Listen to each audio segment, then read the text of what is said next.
Hi guys. So for a Work It Wednesday today, instead of actually doing a workout, since I've been posting those for you guys over the last couple of months, I wanted to talk about stretching because I know that many of you, from talking to you guys, have some of the same lower back issues that I have with tightness and sciatica and some hip tightness, and we want to make sure that we have good mobility through our hips, because when our hips are tight, we are affected in so many ways. So I wanted to show you guys a couple of hip stretches and lower back stretches that I do often, that if you followed me for a long time, you know that years ago, probably like 3 or 4 years ago, I was really suffering quite often from my lower back going out, and it would put me out sometime anywhere between a week to 2 weeks, where I was literally unable to move. I would crawl sometimes to the bathroom. I would take a shower on my hands and knees, because that is all I could do.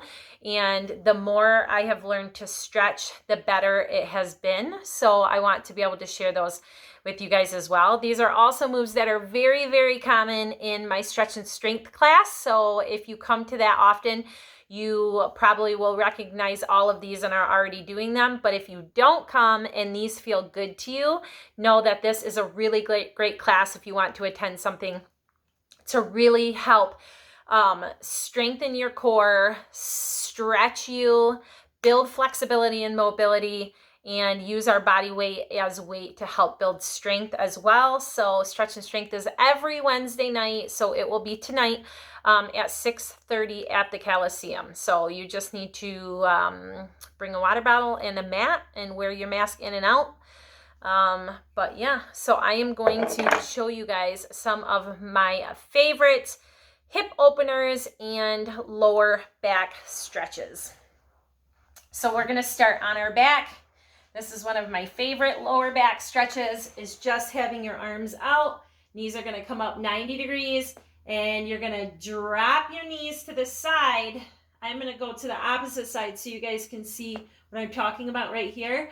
I do not, if you're not flexible enough to keep those knees together and you're lifting the shoulder off the mat or off the floor, you're not going to get the emphasis in the lower back. So I want you to keep that shoulder down, and if that means lifting this top leg until that shoulder drops, I want you to lift it just enough until that shoulder settles back into the ground and your scapula is pulled down to the floor, okay? So that's really going to stretch through that lower back. This is my good side, so I can get all the way down. You can gently use your hand to kind of push those knees down and help guide it, but do not force the stretch. So you're going to feel that stretch in the lower back. I always suggest to hold your stretches from anywhere to 25 to 30 seconds. Longer if you enjoy it, but in order to get the best benefit of a stretch, you need to hold it for at least 30 seconds, you guys. So that is what I call T position. Bend those knees up 90 degrees. Beautiful in the lower back stretch. Another one that I'm not going to show you on here, but I'm going to tell you guys about, is legs up the wall. So get your booty as close. It might feel really funny and awkward getting into this position, but I want you to get up as close to a wall as you can. Legs straight up the wall, tailbone touching the wall, so the legs are coming straight up. That's really going to stretch through that lower back as well. One of my favorite hip stretches is laying in prone position. So on your belly is what that means.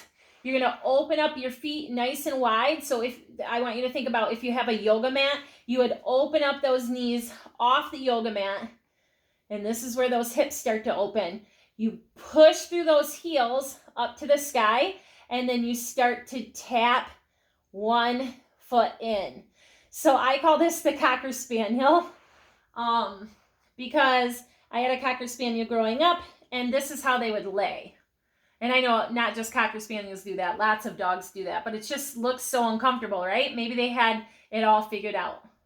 But this is a great, when I trained the rhinos, the boys loved this move because their range of motion is so small on skates that they really would shorten their hip flexor muscles, and we needed to lengthen them back out. So that was a great one to lengthen out those hip flexors. So hips, lower back. Another one of my favorite is, and this might look really funny or might feel really funny, again, your range of motion right now starting. Remember, of course, you're not going to be as flexible as I am, but you've got to start somewhere. So you're going to bring that foot in. Let's see how, I want you to be able to see it good enough. So you're going to see that leg is 90 in front and it's mirroring the front. So the back leg is doing the exact same thing the front leg is doing. You're going to bring those hands behind you, sit back into it. Don't lock out the elbows. See what I did there? Don't lock out your arms. Nice soft elbow, but just because you have a soft elbow doesn't mean that you're slouching with your shoulders down. Pull those shoulders down away from the ears. Nice proud chest without locking those elbows. You're going to push through that front foot. On the blade, you're going to start to lift that top leg, and when you get to where you can't move it anymore, you're going to lift that back leg to go with it, and you're going to transfer that weight to the opposite side and back. So you're sitting back into it. Oh, this feels so good. And here.